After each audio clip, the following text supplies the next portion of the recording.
Fala, meus amigos, tudo bem?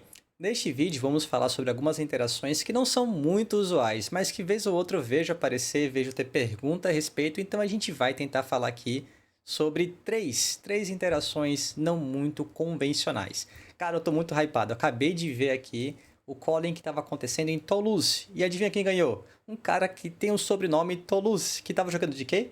Dash.io. Tô meio feliz, tô meio triste, eu não sei, tá um misto aqui, tá confuso. Eu não sei se eu tô feliz, na verdade, porque, bom, a Dash ganhou, bom demais, mas ao mesmo tempo ela pontuou e ela pontuou um e-mail já faz um certo tempo, ela tá conseguindo ganhar muito ponto e isso tá me assustando. Mas tem a Puffin ali de reserva, dá pra conseguir jogar mais adiante. Mas vamos lá, não é isso que eu vim falar aqui hoje, eu vim falar sobre cartas mecanologistas? Não necessariamente, só essa primeira aqui que vai ser uma interação com a Ghost Protocol Architect. Essa aqui foi a nossa carta promo, inclusive, do Skimish, não, do ProQuest, Felipe, isso mesmo, que ainda está acontecendo, então você pode conseguir uma dessa, de repente, se você conseguir ficar no top 4, tá? Eu joguei uma, fiquei no primeiro no suíço, aí eu peguei meu amigo que ficou em oitavo no suíço e aconteceu o quê? É isso mesmo, pela terceira vez, não seguida, mas que eu fique primeiro, perco pro oitavo e vou para casa. Mas pelo menos o meu amigo Emerson que venceu foi o que venceu realmente o torneio, então bom demais. Vamos lá, Ghost Protocol Architect. O que ela diz? Vê só, o texto dela tá até mais fácil. Essa aqui é a imagem dela, né? Beleza? E o texto dela aqui fica mais fácil para a gente conseguir enxergar. Se isso aqui for banido por ter sido boostado nesse turno, você pode jogá-la como se da própria zona de banimento, né? Você pode jogar ela dali. Tá bom. E aqui nós temos a questão também do Evo Upgrade. Quando isso aqui atacar, que é o que nos importa na verdade, tá? Quando isso aqui atacar, você procura no seu deck por um Evo que custa menos ou igual à quantidade de números de Evos que você tem equipado. Você vai banir e depois você vai dar shuffle ali no seu baralho, beleza? Então a questão toda vai ser com essa interação de baixo, com esse Evo Upgrade. Então imagine que você está aqui jogando o Ghost Protocol atacando mesmo, vai custar 0, vai bater 1. E aqui você não tem boost, né? Perceba que essa carta aqui não tem boost. E aí o que vai acontecer? Você vai procurar no seu deck por um Evo que custe menos do que a quantidade de Evos que você tem equipado e vai banir. Aí a pergunta que vem é a seguinte, cara, eu não tenho nenhum Evo equipado naquele momento no jogo lá e tal. E a pergunta, né, que vem na sequência é, eu posso pegar um Evo, portanto, se eu não tenho nenhum Evo equipado de custo zero, seria o zero aqui possível em termos de regra para poder pegar um de custo zero, fazer o banimento. Mais adiante, se eu quiser fazer algum efeito ali do Teclovalser mesmo, e fazer com que ele possa ir para ali, para a zona de equipamento, enfim, fazer minha play na frente mais adiante? E a resposta é sim, dá para fazer. Nesse caso, por mais que eu não tenha nenhum Evo aqui disponível, que eu esteja ali com o slot ocupado nos meus equipamentos, zero vai ser a quantidade de Evos, e nesse caso o custo zero vai poder ser utilizado aqui como referência, e eu posso pegar então um Evo de custo zero e fazer o banimento sem problema algum, tá? Então a gente tem essa play que eu não tava essa carta aqui para falar, mas como a Dash.io, a mecanologista ganhou, eu fiz aqui a referência de uma carta meca para a gente conversar um pouquinho a respeito. Tá bem, qual que seria a próxima interação? Aqui a gente vem também com a mesma pegada, que isso? Ah, voltou para cá. Com a mesma pegada de cartas que envolvam dificuldade em compreender se um alvo é possível, né? No caso do Evo, a gente não sabia se um Evo de custo zero seria possível ali e tal. E aqui eu venho numas pegadas semelhantes. Seria o quê? Imagine que eu esteja com essa Steer the Aerowinds na mão, tá? E eu estou jogando de Blaze. Blaze que não é muito comum, né? Vai passar a ser mais, porque ela não tem herói, por enquanto, né? Adulta, né? Mas, enfim, ela já foi posto ali o Armory Deck dela, já provavelmente a gente vai ter ela sendo mais jogada ali no Silver Age. Perceba, né? Que inclusive aparece os modos, né? Que ela é utilizada, que ela tá ainda como... Opa, que isso? Para quieto. Meu Deus, tem vida?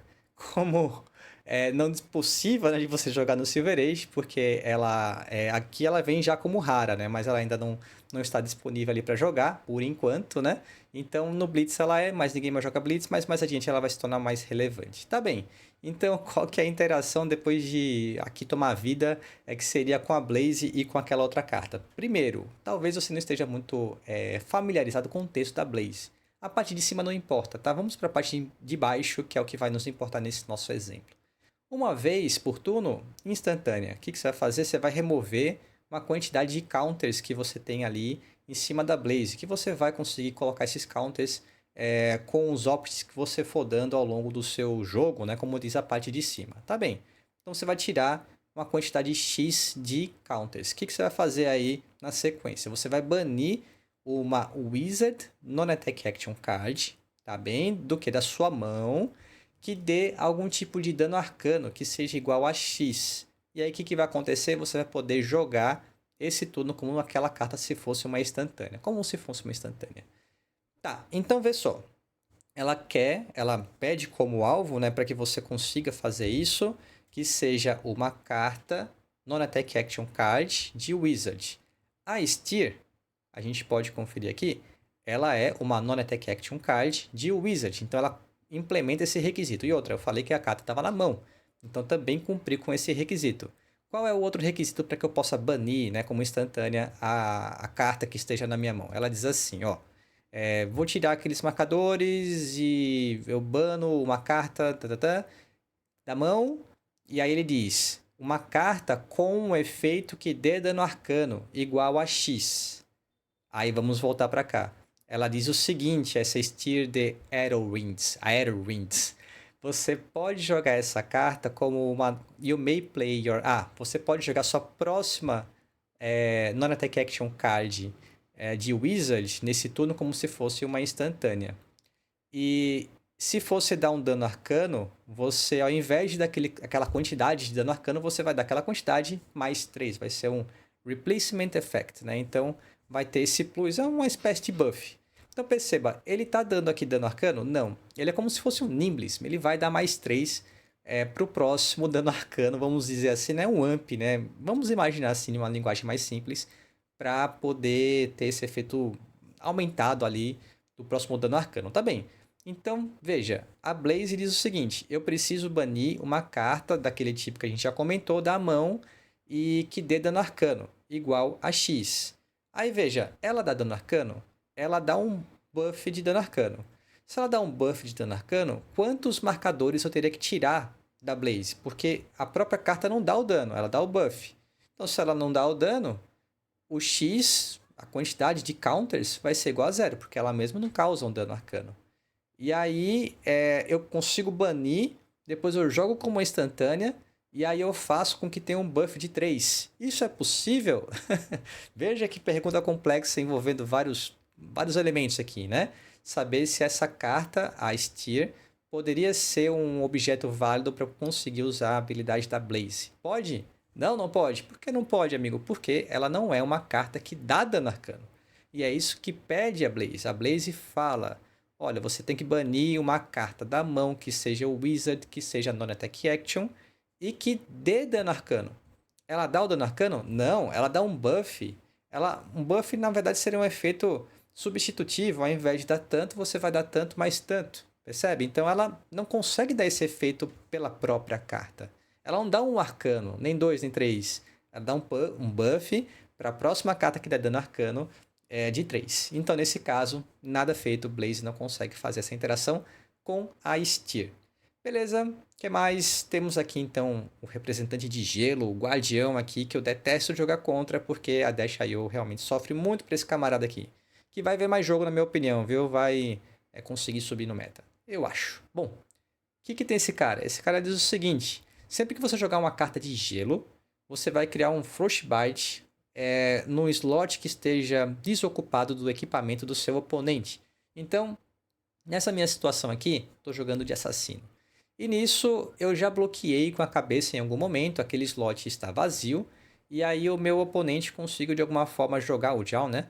Uma carta de gelo, de modo que criou ali um Frostbite. Naquela região que estava exposta, ele colocou ali um Frostbite. Tá bem. Nisso, o que vai acontecer? No meu turno, eu tenho qual carta? Esta daqui. A Mask of Perdition, que diz o quê?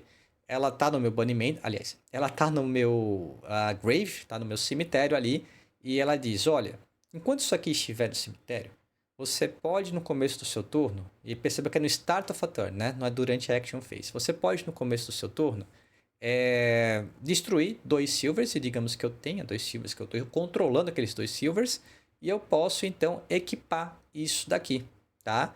E aí tem uma attack reaction, tem um bloco de 1 e assim por diante. Beleza. O que acontece? Será que, e a pergunta vem, se eu tiver um Frostbite ocupando o slot do equipamento, e aí passou tudo para mim, chegou a start phase, que é justamente o momento que ela pede, né, para poder fazer essa situação. Eu poderia destruir 2 silvers para poder equipar essa mask? Dá para fazer isso? Não dá, né, amigo? Não dá para eu colocar a mask por cima da máscara. E perceba que não é uma habilidade ativada que a máscara tem. Não é assim, action ou instant, 2 pontos. É o quê? É while this is in your graveyard, ou seja, enquanto isso estiver no seu cemitério, aí você vai fazer ali o efeito se você quiser. Mas não é uma habilidade ativada, não tem aquele action, 2 pontos, como tem o attack reaction da própria carta aqui embaixo, tá vendo? Ó? Attack reaction, um traço que vai mencionar qual vai ser o custo, que vai ser o de destruir isso, e 2 pontos diz o efeito. Nessa parte de cima não tem essa construção. Quando não tem essa construção, você não está diante de uma habilidade ativada. Se não é uma habilidade ativada, o Frostbite ele não vai ser acionado. Então, assim, tá, quero equipar, quero destruir aqueles 2 silvers, eu não pago 1 por conta disso com o Frostbite, porque o Frostbite ele vai apenas dar esse aumento do custo quando eu estiver diante de uma habilidade ativada, de uma weapon, por exemplo, ou então quando eu vou utilizar uma Attack Action Card, uma Action Card ou coisa parecida. Entendeu? Então, nesse caso aqui, chegou o início do meu turno, eu não vou conseguir destruir os 2 silvers para conseguir equipar essa minha cabeça. Aí vai começar meu turno efetivamente, eu vou fazer alguma coisa lá para poder pagar aquele Frostbite, ou não, só passo meu turno, mas eu não consigo nesse momento fazer a destruição dos 2 silvers, como vocês já compreenderam, e equipar por cima do Frostbite. Beleza? Então essa interação também já vi acontecer. Foi no Armory recente, inclusive, que eu achei curioso, porque é uma interação que pode gerar uma certa dúvida, a pessoa não tem muita segurança se isso seria possível ou não, e pode causar aqui algum tipo de disputa e uma judicial call acontecer, e aí pelo menos agora, caso isso aconteça, você já tem a resposta para você. Gostou do vídeo? Tem mais perguntas que envolvam essas cartas? Gostou da vitória da Dash.io? O que vai acontecer com os preços dela? Vão subir? Vai cair? Eu não sei. Será? Será que eu consigo ainda jogar com esse deck até o final do ano? Eu tô tentando pimpar o deck, cara, mas eu nem sei mais se eu vou seguir com esse plano ou não. Espero que você tenha gostado do vídeo. Se gostou, pô, meu amigo, deixa o like, se inscreve. Tô nessa luta aí pra chegar nos 1000, pra quê? Não sei. Vai monetizar? Talvez, mas enfim, é muito pouquinho, é mais um objetivo pessoal mesmo. Se inscreve, por favor, se inscreva e até a próxima. Tchau!